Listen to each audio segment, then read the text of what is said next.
Kami percaya janji-Mu ya dan amin. Ketika semua orang, bahkan dikatakan dalam pujian ini 1000 orang mau menarik untuk jatuh, namun kami percaya dan yakin tangan-Mu yang penuh kuasa senantiasa menopang kehidupan kami. Dan kami boleh melalui hari-hari kami di dalam penyertaan dan perlindungan-Mu, di dalam pimpinan-Mu, dan Kau memberkati setiap tangan kami, sehingga apa saja yang kami kerjakan boleh berhasil.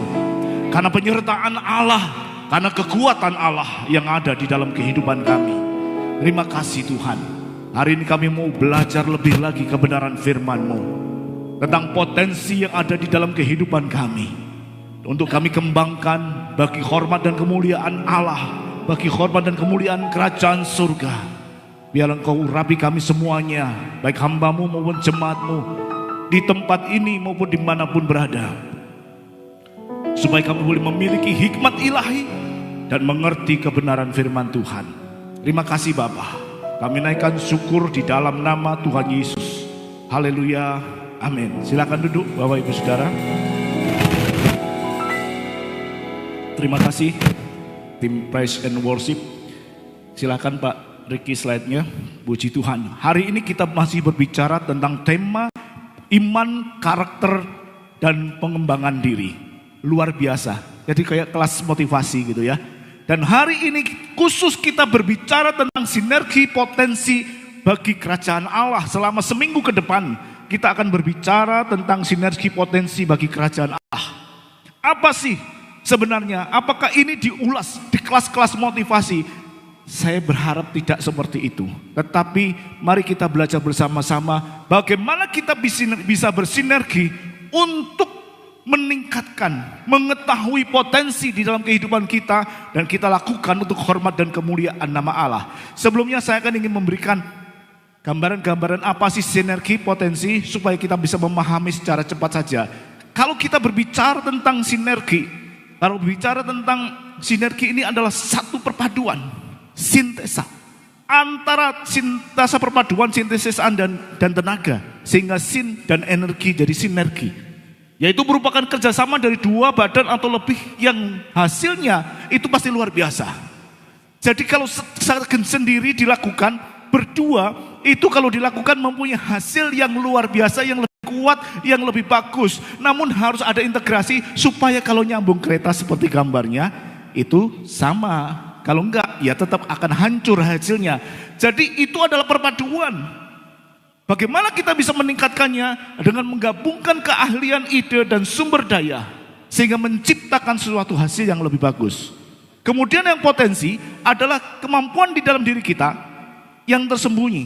Kemampuan dasar yang dimiliki oleh setiap orang yang tersembunyi, yang harus dikembangkan, yang harus dikenali, yang harus digali. Ya, karena apa? Potensi ini seringkali terpendam dalam kehidupan kita, dan orang mengatakan saya tidak bisa apa-apa. Padahal Allah memberikan setiap orang adalah satu potensi yang luar biasa yang diberikan. Karena ia tidak menyadari, karena ia tidak mengetahui. Dan itu bisa dikembangkan dengan adanya usaha, kerja keras maupun belajar. Nah, kebanyakan orang itu tidak mau melakukan hal ini, sehingga yang terpendam tetap terpendam, yang tidak sadar tetap tidak sadar. Kalau kita berbicara tentang masalah talenta, karena disebutkan di sini adalah talenta adalah anugerah Allah, ditemukan, dikembangkan, diserahkan untuk segala kemuliaan, hanya milik Allah sang pemilik semua talenta. Kalau boleh saya katakan potensi itu sama dengan talenta. Berbicara tentang talenta di dalam Matius, Injil Matius 25:14-30, tidak berbicara tentang jumlah berapa banyak talenta yang dimiliki oleh seseorang, yang diberikan oleh seorang tuan kepada hambanya. Orang yang memiliki 5 talenta atau 2 talenta itu tidak lebih banyak daripada yang memiliki 1 talenta. Karena talenta ini tidak berbicara dengan jumlah. Orang yang punya talenta banyak akan bisa berkarya lebih banyak. Tetapi berkaitan dengan kemauan atau tidak punya kemauan untuk mengembangkan. Sehingga orang yang memiliki talenta 1, dia berusaha untuk memendamkannya dan tidak mau mengembangkannya. Kesalahannya terletak di situ. Jadi sekali lagi berbicara tentang talenta yang dimiliki, itu tidak berbicara tentang jumlah. Karena Allah memberikan itu sudah cukup, sesuai dengan kemampuan kita masing-masing, sesuai dengan apa yang ada dalam kehidupan kita masing-masing. Seperti orang yang punya satu talenta, seringkali kita mengecilkan, aku gak iso apa-apa. Saya hanya sekedar ibu rumah tangga, saya sekedar lulus SMA, saya tidak punya pendidikan tinggi, saya hanya jemaat biasa. Jadi sekarang ini Bapak Ibu Saudara, ini bukan tentang jumlah, tetapi mau atau tidak kita mengembangkannya. Jadi kalau kita merasa bahwa tidak apa, itu artinya kita juga sama seperti hamba yang punya satu talenta. Yang tidak mau mengembangkan artinya tidak mau menghargai penebusan dari karya salib, mengecilkan nilai karya salib. Karena kita tahu ada potensi itu adalah satu talenta yang kita miliki yang harus dikembangkan. Sehingga Yohanes 10 ayat 10 terus dikatakan bahwasanya kalau Tuhan Yesus datang itu memberikan hidup dalam segala kelimpahan. Kita diberikan talenta itu supaya kita bisa hidup dalam kelimpahan. Karena talenta kalau diukur secara ukuran menurut kamus itu sudah lebih dari cukup. Saya nggak ulas hal itu. Jadi kalau kita tidak mau mengembangkannya, itu berarti sama artinya kita mengecilkan nilai kasih karunia Tuhan dan mengecilkan nilai karya salib. Karena apa? Apa yang kita miliki itu diambil oleh si pencuri. Tapi Allah memberikan hidup di dalam segala kelimpahan. Apa sih artinya hidup dalam kelimpahan? Next. Di dalam bahasa ini sudah pernah diulas oleh Pastor Hani. Itu diartikan sebagai zoe. Zoe artinya adalah yang hidup menunjuk pada hidup yang berkualitas. Bukan bios yang menunjuk kepada kehidupan makhluk pada umumnya. Ada kualitas dan kualitas yang bagaimana yang berkelimpahan disebut perisos adalah sangat tinggi di dalam kualitas. Jadi kalau Allah memberikan kita hidup, itu memberikan hidup dengan kualitas yang tinggi. Kualitas moral yang tinggi, kualitas kehidupan yang tinggi. Bagaimana hubungannya dengan Allah? Karena kualitas itu lahir dari hubungan dengan Allah. Kualitas lahir itu karena kedekatan dengan Allah. Allah yang menjadi sumber dari yang kehidupan itu. Kalau dikatakan bahwa aku datang memberikan hidup, itu sama dengan artinya aku datang, aku berikan hidup, aku datang contohlah gaya hidupku, aku datang dengan gaya hidup seperti ini. Anda diminta untuk mengikuti. Kita semua diminta untuk mengikuti gaya hidup Kristus di dalam dunia. Karakter Kristus di dalam dunia ini. Sehingga kita berkelimpahan. Ini adalah dari bahasa aslinya yang saya capture dari handphone saya. Keluar ya, dari kalau saudara mau pengen tahu bahasa asli, bisa download Alkitab MySword. Itu keluar semua bahasa aslinya. Ya, seperti itu. Jadi zoe adalah hidup yang berkualitas. Hidup yang berkualitas, yang kualitasnya tinggi, yang lahir dari hubungan dengan Allah. Menyangkut apa? Menyangkut hubungan dengan Tuhan dan sesama. Menyangkut apa? Menyangkut bagaimana cara memandang hidup ini. Bagaimana cara kita memandang dunia ini. Itu menyangkut kepada hal itu. Sehingga pada saat kita memiliki posisi yang tinggi, kualitas yang luar biasa. Kualitas tidak menunjuk kepada harta kekayaan. Hidup yang berkelimpahan tidak menunjuk kepada materi.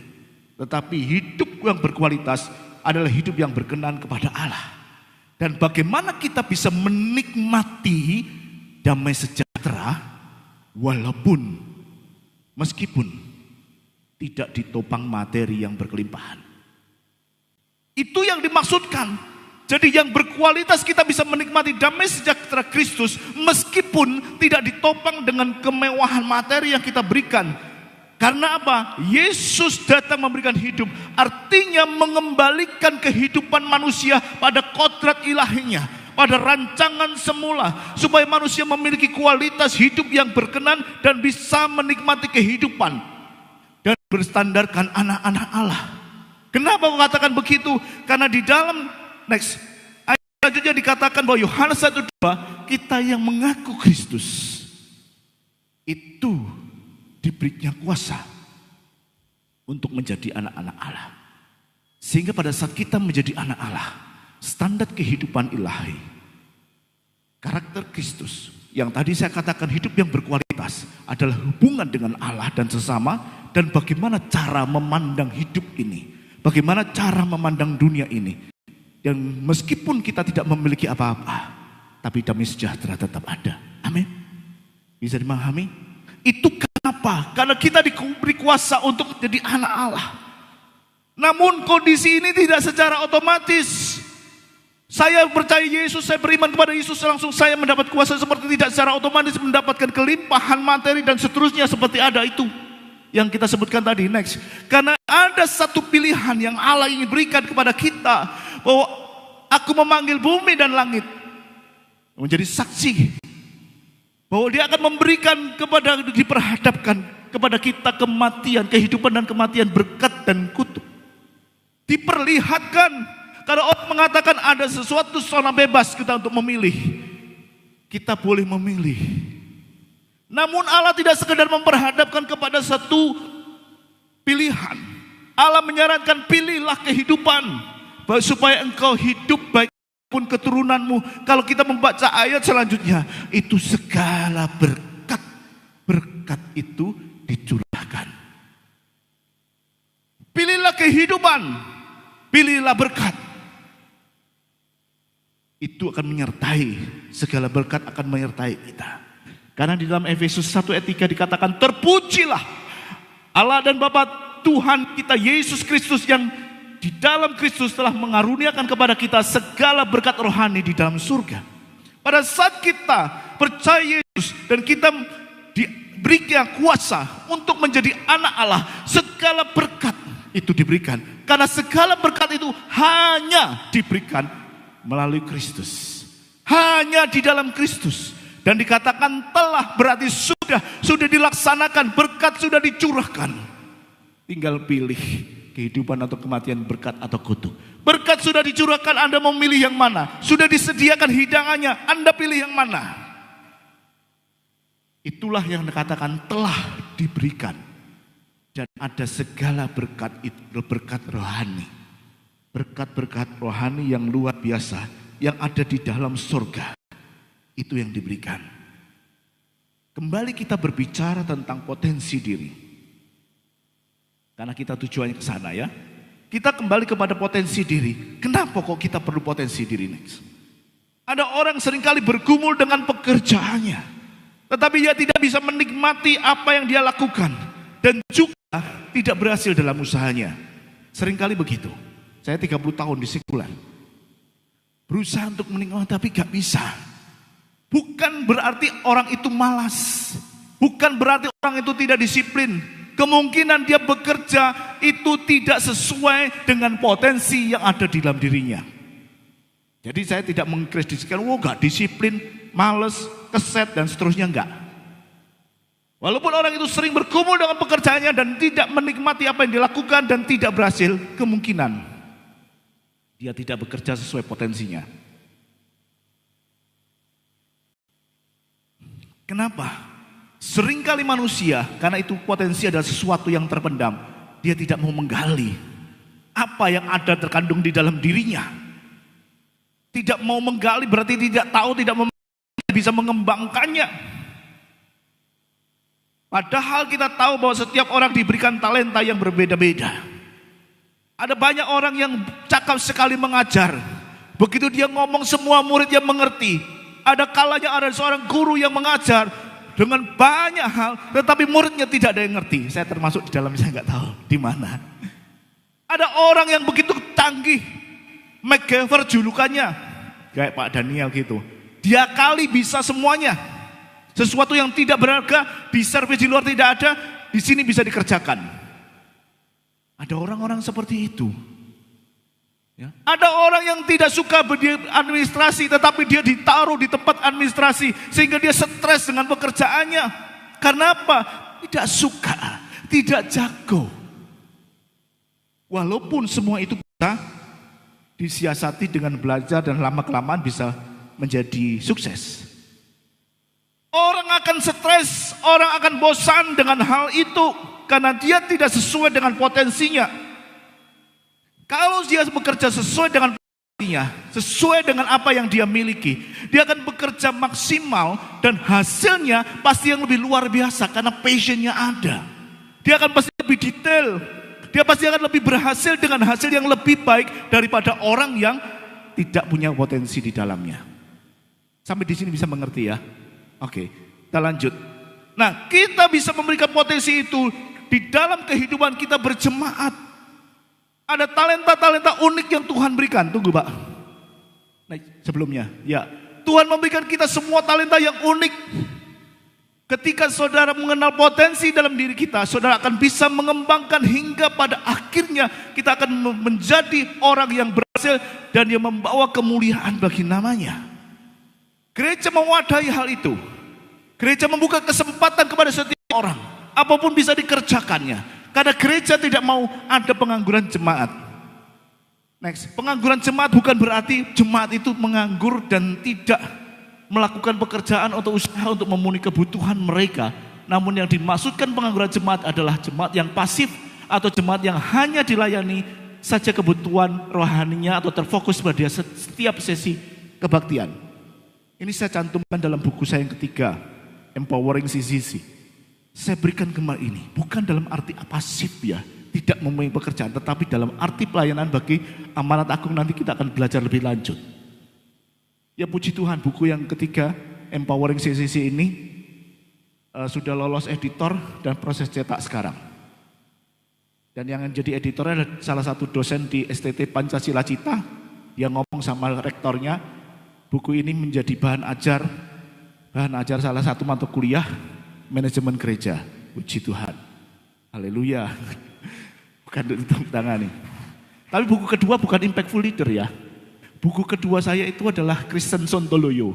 Itu kebobrokan umat Kristen. Jangan baca, kalau ketahuan beli di Gramedia atau di mana jangan baca.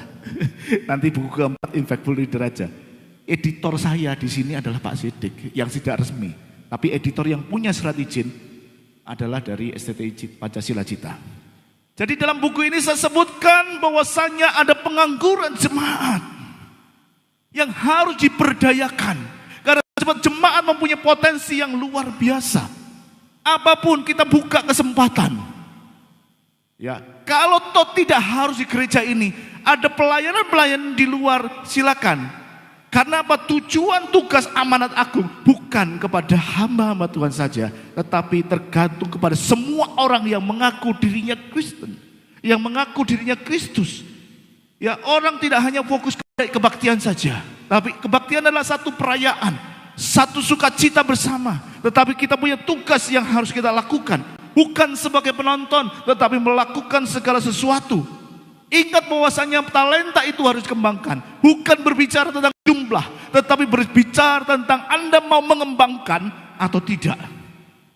Kenapa? Tuhan memperlengkapi kita dengan modal dasar, yaitu talenta itu, yang harus kita berikan untuk kemuliaan Tuhan. Karena modal dasar yang berupa talenta, potensi itu dititipkan kepada kita untuk dipertanggungjawabkan. Sehingga kalau sedua atau tiga mengatakan apapun yang kamu perbuat, perbuatlah dengan segenap hatimu. Tunggu. Seperti untuk Tuhan dan bukan untuk manusia. Perbuatlah dengan segenap hati. Anda bisa memasak, melayani dengan memasak masakan yang luar biasa. Seperti Bu Kani, Bu Titin, wah masakannya luar biasa. Setiap hari Kamis kita juga bisa menikmati. Itu satu pelayanan. Ada di luar ke penjara-penjara, ada di sini worship leader yang menjadi ketua penjara. Ada juga Bu Yuni yang luar biasa melayani, bukan jemaat yang nganggur. Jadi pengangguran jemaat di sini saya maksudkan tidak harus ya kita di sini, tetapi di luar Anda juga melakukan sesuatu yang luar biasa untuk hormat dan kemuliaan nama Tuhan. Ada baiknya kita diinfo supaya kita bisa membimbing, mengarahkan, dan seterusnya. Nah, bagaimana kita bisa meningkatkan potensi itu? Next. Ini yang harus kita pelajari Bapak Ibu Saudara. Di dalam Yesaya 54 ayat 23 dikatakan, lapangkanlah tempat kemahmu dan bentangkanlah tenda tempat kediamanmu, janganlah menghematnya. Panjangkanlah tali-tali kemahmu dan panjangkanlah kokok-kokok patakmu, sebab engkau akan mengembang ke kanan dan ke kiri, keturunanmu akan memperoleh tempat bangsa-bangsa dan mendiami kota-kota sunyi. Ini sebenarnya di luar jadwal agenda khotbah, tapi Bunda Suko mengingatkan, tahun 2020 tanggal 18 Oktober khotbah sore tentang ini, mengembangkan potensi. Saya ulas sedikit, karena begitu saya tertariknya juga. Ini khotbah saya sore di tempat ini tanggal 18 Oktober. Apa sih manusia, kita harus mengembangkan diri. mengembangkan potensi diri. Satu, yang pertama kita harus lihat ada 5 kata perintah di sini. Yang pertama adalah lapangkanlah. Next. Ada 5 kata perintah. Lapangkanlah atau dikatakan enlarge. Lapangkanlah tempat kemahmu. Ini berbicara tentang perluasan tempat kemah. Ada sebuah ajakan untuk memiliki visi besar, berpikir besar, memiliki perspektif besar, dan bertindak hal-hal besar di dalam pelayanan. Kalau kita mau melapangkan, kita harus punya wawasan lebih luas. Sudut pandang Allah ada sudut pandang yang sangat luas. Jadi kalau kita mau meningkatkan potensi, mulai dari pikiran kita, ditaruh di depan. Mulai dari mindset kita, harus berpikiran luas. Harus berwawasan luas, harus memiliki visi yang besar. Karena tanpa mindset ini diletakkan di awal, kita tetap akan kerdil. Kita akan tetap kerdil. Visi besar Tuhan taruh dalam kehidupan kita. Kita bukan kata di dalam tempurung yang hanya tahu dunianya di situ aja, di sentro aja, di rumah tangga aja, di lingkungan sosial RT RW saja. Tetapi Allah mau kita membentangkan, lapangkan tempat kemah itu, berpikiran dengan luar biasa, mempunyai visi yang luar biasa, mindset yang dirubah untuk keluar dari kotak kita. Ini yang pertama. Supaya kita bisa mempunyai kekuatan. Kalau kita tidak punya visi, kita tidak punya kekuatan. Visi, berpikir kita sangat penting. Mindset kita sangat penting. Kemudian yang kedua, saya dikejar waktu. Yang kedua adalah stretching. Bentanglah tenda tempat kediamu.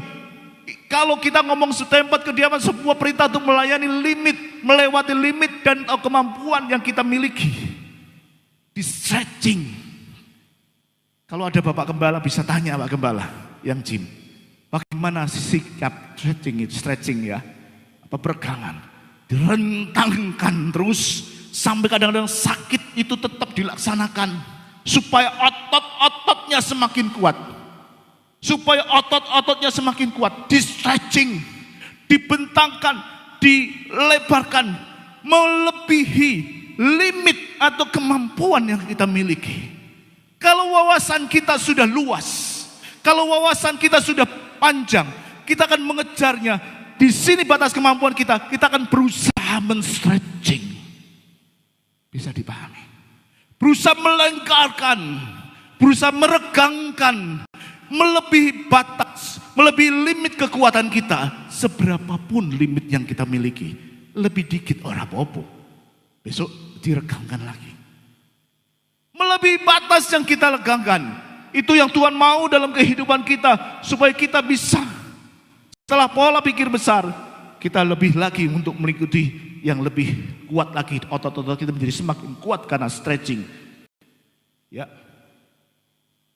Berani melangkah lebihi kekuatan kita. Ini adalah nilai karakter yang harus dikembangkan, yaitu keberanian melangkah dengan iman di dalam Tuhan, bersama dengan Tuhan. Kita mau gak mampu Pak, ayo dicoba. Kita melangkah dalam iman, melegarkan, meregangkan, men-stressing kehidupan rohani kita. Amin.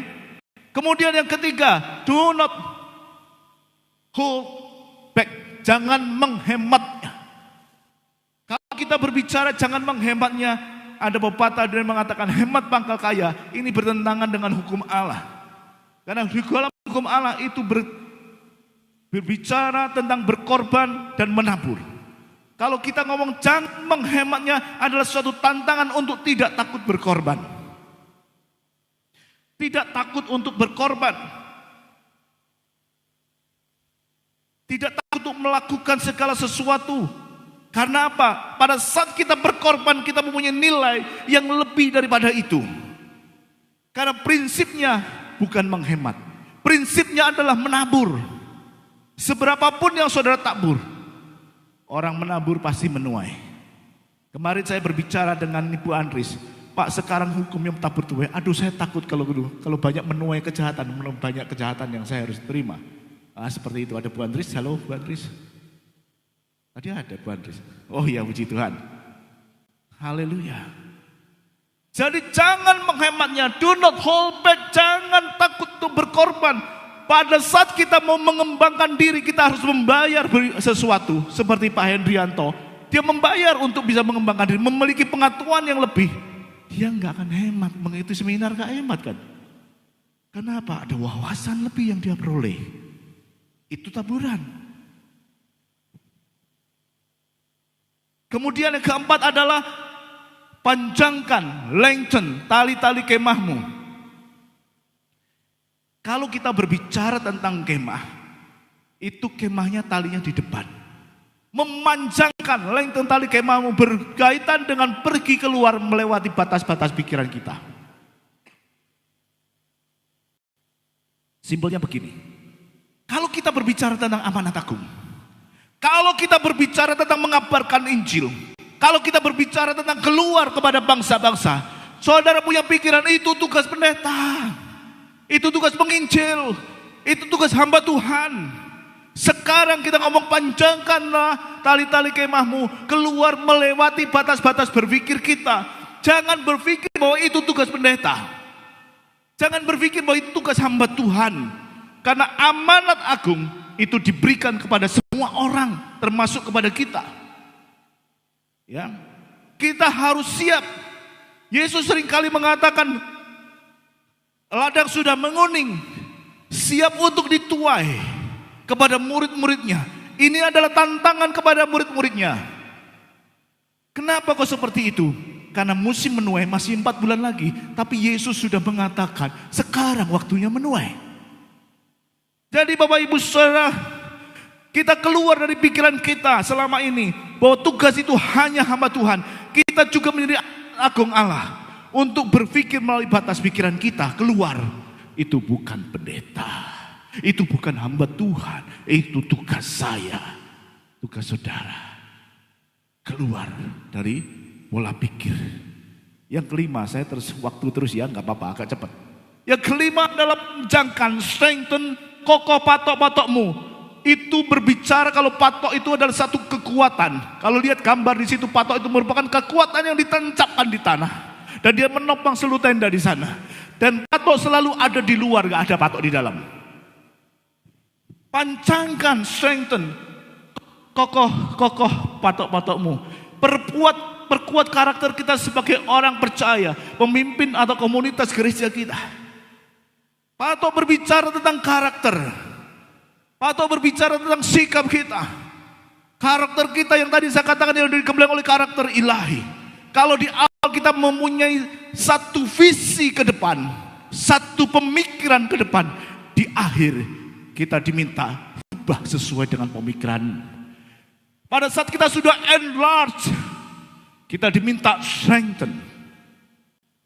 Pada saat kita sudah punya pikiran yang sudah jauh ke depan, kita berlatih stretching, kita tidak menghemat, kita melakukan segala perkara, termasuk juga memanjangkan, dan kita sudah lakukan semua, itu menjadi satu karakter baru. Bukankah sudah tertulis, kita ciptaan baru? Karakter baru yang Tuhan mau kita memilikinya, itu karakter Kristus. Karakter baru yang Tuhan mau bentuk dalam kehidupan kita. Karakter ilahi, God Kingdom karakter, yaitu kuat di dalam relasi dengan Allah karena itu sumbernya, dan sehat di dalam pertumbuhan iman. Tidak mudah goyah menghadapi situasi dan kondisi apapun yang sekarang terjadi. Apapun yang kita hadapi, kita kuat. Karena kita sudah dilatih dengan 5 kata perintah ini tadi. Saya akan ulas hari ini lebih lanjut. 5 hal ini menjadi satu hal yang luar biasa. Ya, puji Tuhan. Oke, kemudian kita lanjutkan. Dampak dari mengembangkan diri dikatakan di dalam Amsal 22:29. Pernahkah engkau melihat orang yang cakap dalam pekerjaannya? Di hadapan raja-raja ia akan berdiri, bukan di hadapan orang-orang yang hina. Orang yang berhasil, orang yang cakap, ia berdiri di hadapan raja-raja, bukan di hadapan orang hina. Bukan ecek-ecek kalau begitu ya. Kalau kita pakai bahasa yang sederhana, Salomo memuji orang yang senang bekerja, yang gesit, yang melakukan pekerjaannya sampai tuntas. Tidak hanya tekun, tetapi juga gigih, senang bekerja, juga terampil dan cepat. Mungkin kita tahu beberapa waktu lalu ada tamu kehormatan datang ke Indonesia menemui Presiden Jokowi dan mantan gubernur Ahok. Raja Salman pernah berkunjung. Orang berkunjung menghadap raja tidak sembarangan, sama seperti zaman Alkitab. Tetapi beliau datang ke sini melihat satu pekerjaan luar biasa yang diberikan oleh orang-orang hebat di negeri ini. Mereka bertemu dengan mereka, dengan Presiden Ahok di waktu itu. Bahkan ngevlog bareng, selfie bareng. Siapakah mereka? Adalah orang-orang yang gigih di dalam pekerjaannya, yang tidak setengah-setengah. Saya tidak mengetahui banyak politik, tetapi yang kita lihat, itu yang kita ketahui. Sehingga mereka menjadi luar biasa di hadapan raja-raja. Kita bisa melakukan hal itu menurut kelas dan batas kita masing-masing. Mungkin saya kelasnya sampai gubernur. Ya, terakhir di LKC tripartit saya hubungannya dengan gubernur di bulan Agustus yang lalu.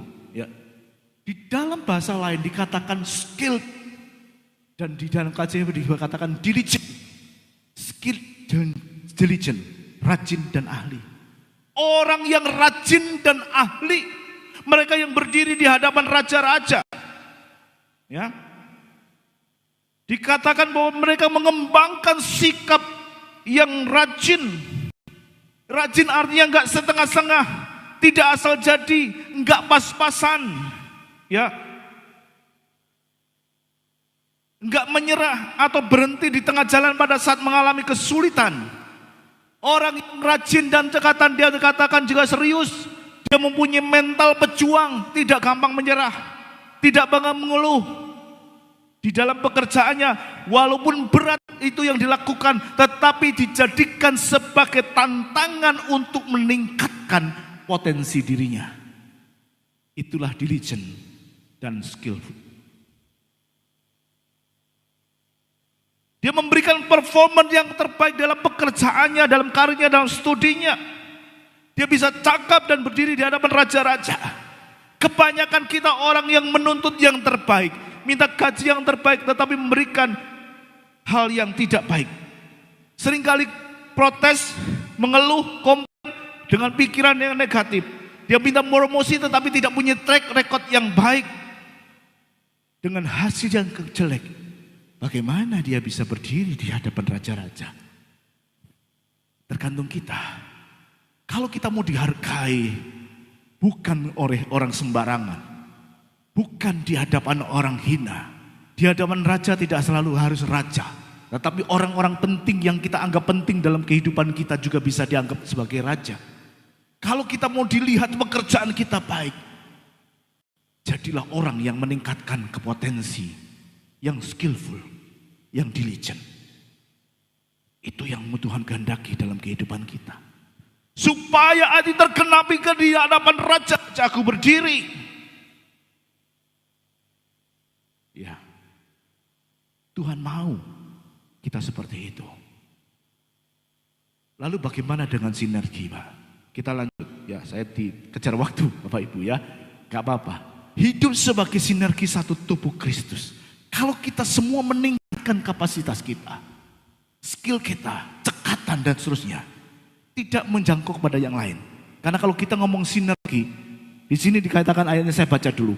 Karena seperti tubuh yang satu, itu satu, anggota-anggotanya banyak, dan segala anggota itu sekalipun banyak, merupakan satu tubuh Kristus. Sebab sama seperti pada satu tubuh mempunyai banyak anggota, tetapi semua anggota mempunyai tugas itu yang sama ya. Demikian juga walaupun banyak adalah satu tubuh di dalam Kristus, tetapi kita masing-masing adalah anggota seorang terhadap yang lain. Ada yang berfungsi sebagai tangan, ada yang berfungsi sebagai kaki, dan tidak ada iri satu sama lain. Tangan tidak akan iri ke kaki, tangan tidak iri ke mata, atau kepada kuku, atau kepada yang lain. Karena mereka punya potensi masing-masing, tugas tanggung jawab masing-masing. Yang terpenting adalah meningkatkan. Kalau saya berfungsi sebagai tangan, saya menjadi tangan yang cekatan, bukan panjang tangan. Kalau saya menjadi kaki, saya menjadi kaki yang kuat untuk menopang seluruh tubuh saya. Kalau saya menjadi mata yang menjadi mata, saya akan menjadi mata yang baik, yang tajam, yang bisa melihat hal-hal yang baik. Itu yang Tuhan berikan dalam kehidupan kita. Ya. Sinergi artinya semua kapasitas kita, semua potensi yang kita miliki itu disatukan. Sehingga Bapak suka katakan grow up and all thing into him, kepalanya Yesus. Jangan keluar dari track, jangan keluar dari apa yang diperintahkan oleh kepala. Melakukan bagian kita masing-masing. Karena konsep sinergi adalah konsep tubuh Kristus seperti yang Paulus katakan, yang mempunyai fungsi yang berbeda-beda. Mempunyai fungsi yang berbeda-beda. Ambil bagianmu, ambil posisimu di mana. Ketahuilah kapasitasmu di mana. Mulai dari kekal itu kita bisa memahami kompetensi kita. Diberitahukan, oh pinter ya kan masak ya. Contoh. Jadi kalau saudara tidak mengambil satu bagian, pantaskah kita dianggap sebagai satu sinergi? Seorang reformis, pemendiri reform, teks. Philip Melanchthon, dia lagi berbicara dengan Martin Luther, karena dia tahu Martin Luther lebih hebat, lebih terkenal dari dia. Dia hanya mengatakan, if I myself do not do my part, I cannot expect anything from God in prayer. Jika saya sendiri tidak melakukan bagian saya tidak dapat mengharapkan apapun dari Tuhan dalam doa saya. Isin dewi. Ngerti isin dewi? Kalau saya tidak melakukan bagian saya yang ditentukan bagi saya. Kalau saya diberi tugas, saya diberi potensi tapi tidak mau mengembangkan potensi sendiri. Kalau saya diberikan kemampuan tapi tidak mau mengembangkan dan tidak melakukan tugas kemampuan itu. Isino dewi. Philip Melanchthon mengatakan, aku malu. Saya tidak ada harganya di hadapan Tuhan. Saya tidak meminta apapun kepada Tuhan di dalam doa saya. Karena kalau saya tidak mau melakukan bagian saya. Jadi kalau kita mau seperti Philip ini, kalau Bapak Ibu Saudara tidak mau melakukan bagianmu yang ditentukan bagianmu, isino deh kepada Tuhan. Karena setiap kita sudah diperlengkapi. Cuman jangan berpikir melebihi apa yang kita pikirkan. Wah, aku sudah Pak, saya bisa khotbah, langsung minta ke Pak Pendeta saya khotbah di depan. Enggak juga. Bagaimana caranya? Roma 12 ayat 34 dikatakan, berdasarkan kasih karunia yang diranugerahkan kepadaku, aku berkata kepada setiap orang di antara kamu, janganlah kamu memikirkan hal yang lebih tinggi daripada apa yang kamu pikirkan, tetapi hendaklah kamu berpikir begitu rupa, sehingga kamu menguasai diri menurut hukum iman yang dikaruniakan Allah kepada kamu masing-masing. Ya, ayat yang sebelumnya di atasnya. Artinya apa? Kita punya kemampuan di mana? Ada batas iman di mana? Ya. Kalau enggak sekolah Alkitab ya jangan menjadi pengkhotbah, misalnya sih seperti itu. Itu tahu diri juga maksudnya. Berpikir yang sedemikian rupa, tidak lebih tinggi, tidak lebih rendah. Kalau saya berpikiran lebih tinggi, wah saya mau jadi gembala sidang di tempat ini. Itu akan menimbulkan kecongkaan, kesombongan, dan akhirnya akan jatuh. Berpikir wajarnya, sesuai dengan karunia iman yang dianugerahkan kepada kita. Juga tidak boleh berpikir terlalu rendah. Aku gak iso apa-apa. Itu membuatnya akan rendah diri. Betul? Apa salah? Jadi bagaimana? Berpikirlah begitu rupa sehingga kamu bisa menguasai dalam segala hal menurut iman yang dianugerahkan kepada kita. Amin. Menurut potensi kita, menurut kemampuan kita. Belajar dari sejarah perjanjian lama, bahwasanya ada orang-orang tertentu dikhususkan. Lewi dikhususkan, Harun dikhususkan, Musa dikhususkan punya bagian tugas masing-masing. Di dalam pelayanan, kita pun tidak boleh memandang pelayanannya si A itu lebih tinggi dari pelayanannya si B. Atau si B pelayanannya lebih rendah karena dia hanya sebagai penyapu gereja. Gak bisa. Semua sesuai dengan takarannya. Ya. Sesuai dengan apa yang Tuhan berikan dalam kehidupan kita. Itu namanya bersinergi. Sehingga kalau kita hanya menjadi bagian tubuh yang terkecil, kita tidak bisa menjadi bagian tubuh yang terbesar. Menjadi mata tidak bisa menjadi telinga dan seterusnya. Worship leader silakan naik dulu. Sama pemain musik. Haleluya. Jadi bagaimana kita bersinergi sesuai dengan apa yang Tuhan berikan. Kapasitas yang Tuhan berikan. Karena Tuhan sudah mengalami semuanya teratur. Kalau dulu Tuhan memakai nabi-nabi untuk tugas kenabian. Dulu Tuhan memakai imam untuk tugas keimaman. Dulu Tuhan memakai raja untuk tugas kerajaan. Tuhan menuntut umatnya untuk hidup dalam kesetiaan pada hukumnya.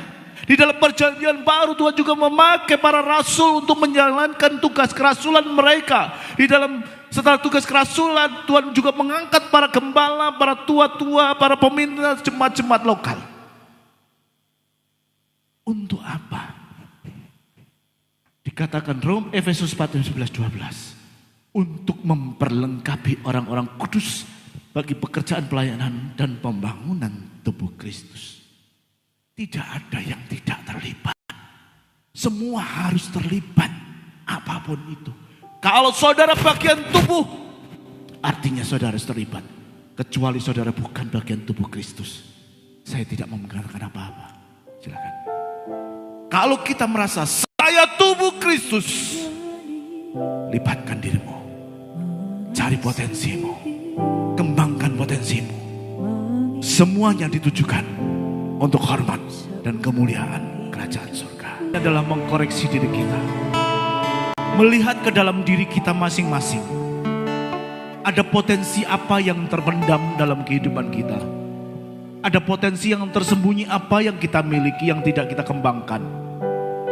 Jika saudara merasa kesulitan untuk menemukan potensimu di dalam dirimu, coba tanyakan kepada gembala kekalmu. Aku punya kemampuan apa yang kau bisa tugaskan kepadaku? Coba tanyakan kepada kakak rohanimu, kepada bapak ibu rohanimu. Apa yang bisa aku kerjakan supaya aku bisa kembangkan, supaya aku bisa lakukan yang terbaik. Setidak-tidaknya aku punya fungsi yang maksimal. Memang semua harus dikerjakan. Tidak ada jemaat yang nganggur. Tidak ada jemaat yang hanya menjadi penonton di dalam gereja. Tetapi semuanya diperlengkapi untuk pekerjaan Allah di dunia ini. Di lingkungan sosial dimanapun kita ditempatkan, kita diminta Allah untuk berfungsi. Jadi Bapak Ibu, ayo kita temukan potensi apa dalam hidupan kita. Kita sinergikan dengan gereja di mana kita tertanam. Kita sinergikan dengan pelayanan di mana kita bertumbuh. Supaya potensi menjadi maksimal untuk hormat kemuliaan nama Tuhan. Terima kasih Bapak. Kami bersyukur buat pagi hari ini. Apapun yang sudah kami pelajari, kami rindu untuk melakukan yang terbaik. Karena kami tahu tidak bisa kami kerjakan di dunia orang mati. Tetapi selama kami hidup, kami boleh memiliki satu tekad untuk menghidupi kehidupan ini dengan sebaik-baiknya. Memang antara kematian dan kehidupan Tuhan yang menentukan. Kematian dan lahir Tuhan yang menentukan. Tetapi kehidupan ini Tuhan sudah pilihkan kepada kita berkat atau kutuk. Tuhan sudah membuat pilihan dan itu menyarankan untuk kami boleh memiliki berkat, memilih kehidupan. Dan kami mau melakukannya untuk hormat dan kemuliaan nama-Mu. Terima kasih Bapa. Kami sudah selesai membicarakan kebenaran firman-Mu. Dan biarlah menjadi rema dalam hidup kami. Untuk kami lakukan dalam hidup kami sehari-hari. Terpujilah Tuhan. Di dalam nama Tuhan Yesus kami berdoa dan mengucap syukur. Haleluya. Amin.